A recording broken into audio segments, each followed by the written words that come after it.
Bharuch station road ઉપરના એક વિસ્તારમાં વિધર્મી વૃદ્ધ સસરાની દાનત વિધવા હિન્દુ પુત્રવધુ પર બગડતા વિધર્મી વૃદ્ધ સસરાએ વિધવાને તે જ્યાં નોકરી કરતી હતી તે જનરલ સ્ટોરમાં પહોંચીને તેણીને માર મારતા સીસીટીવીના આધારે પોલીસે ફરિયાદ કરતા સામે પક્ષે સાસુએ પોતાની પુત્રવધુ અને તેના પુત્ર સામે ફરિયાદ નોંધાવી છે।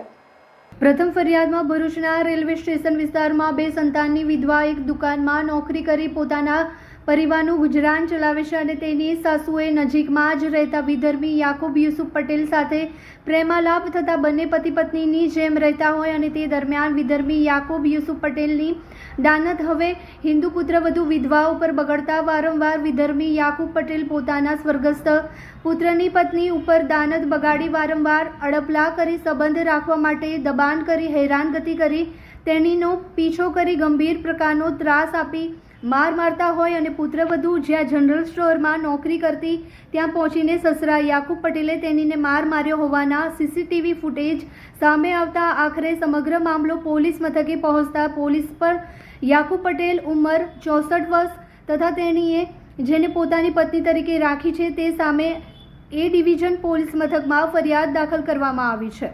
પોલીસ કઈ સાંભળતી જ નથી। અગર આ પોલીસ નહીં સાંભળે તો હું મારી રીતે અહીંયા જ ઘરે કેરોસીન છાતીને અહીંયા જ સળગીને મરી જઈશ, કેમ કે હું વિધવા છું।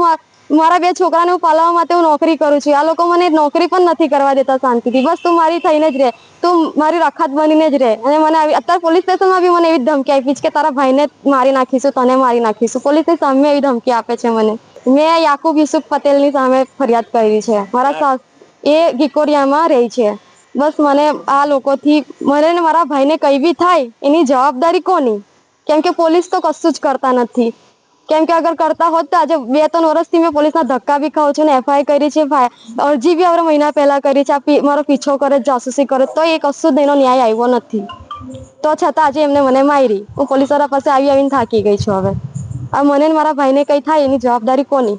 જો કે બીજી બાજુ યાકુબ યુસુફ પટેલ તરફે તેની હિન્દુ પત્નીએ પણ પોતાની વિધવા પુત્રવધુ અને તેના પુત્ર સંકેત પટેલ સામે પણ પોલીસ ફરિયાદ નોંધાવી છે, જેમાં તેણીએ પણ યાકુબ પટેલને માર માર્યો હોય અને તેને પણ માર્યો હોવાના આક્ષેપ કરવા સાથે ₹3 લાખ ખાઈ ગઈ હોવાના આક્ષેપ કરી ફરિયાદ નોંધાવતા પોલીસે તેમની પણ ફરિયાદ લીધી છે અને બંને પક્ષોની ફરિયાદ લઈ કાર્યવાહી હાથ ધરી છે। જો એ મારી હોવે છે તો ખોટી રીતે આપણે ઇલ્ઝામ મેલેલો છે, એ અવળી ધંધાવાળી થઈ ગઈ છે। મતલબમાં મારા માણસને ફસાવવાની કોશિશ કરે છે। મારા માણસને ફસાવવાની આજથી વર્ષ પહેલા પણ આઈના એના ભાઈ અમને ધમકી આલેલી મારી નાખવાની, ત્યારે પણ અમે કેસ કરવા ગયા। કેસમાં અમને છે તો પોલીસ વાળાએ અમારો કેસ તો લીધો તો ખરો, પણ પછી એ છે તો ફરી કેસ લખાવા ગઈ કે મારી છેડતી કરી છે ને મારી છેડતી કરીને મારા પર હાથ રાખેલો છે એમ કરીને છે તો આમની પર ખોટો ઇલ્ઝામ મેલી મારી અરજી સાઈડ પર જતી રહી ને આમને બેસાડી દીધા હતા। એ વાતને વરસ થઈ ગયું। પછી પાછો અમારે એના જ કેસ થયો, એના જ લડાઈ કરી ને પછી રાતે 2 વાગે ઉઠીને જાય છે ને સવારે 5 વાગે આવે છે। તો હું એની સાસુ છું, મારું નામ રોશન યાકુબ પટેલ છે, ઉર્ફે દક્ષાબેન છે। તો મારે કશું કહેવાનો અધિકાર નથી એને તે રીતે આવી રીતે ફસાવવાની કોશિશ કરે છે। એનો ભાઈ અમને તલવાર લઈને મારવા આવ્યો હતો આજથી 6 મહિના પહેલા, ત્યારે મેં અરજી કરી હતી તો એ ખોટી રીતે અમને ફસાવેલા હતા। એ જઈને કહીશ કે મારી મસ્કરી કરી, મારો પીછો કરે છે, મારા મેચિંગ કપડાં પહેરે છે, એના ફસાવે છે, મારા માણસ પર આરોપ મેલીને મારા માણસને બદનામ કરે છે।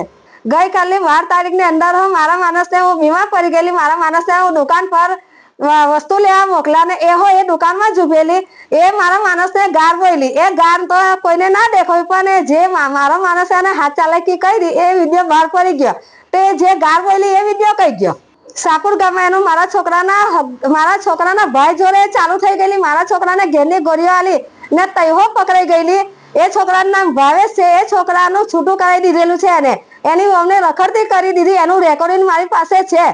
જે દિવસે કોર્ટ ચાલશે એ કોર્ટની અંદર મારે રેકોર્ડિંગ એ ફોટા મોટા રજૂ કરવાના અને હાલની તારીખમાં એ છોકરાના 3 લાખ રૂપિયા ખાઈ ગયેલી છે। એ છોકરો અમારા ઘેર 3 લાખ રૂપિયા લેવા આવ્યો છે, તો અમે કઈથી આલીએ?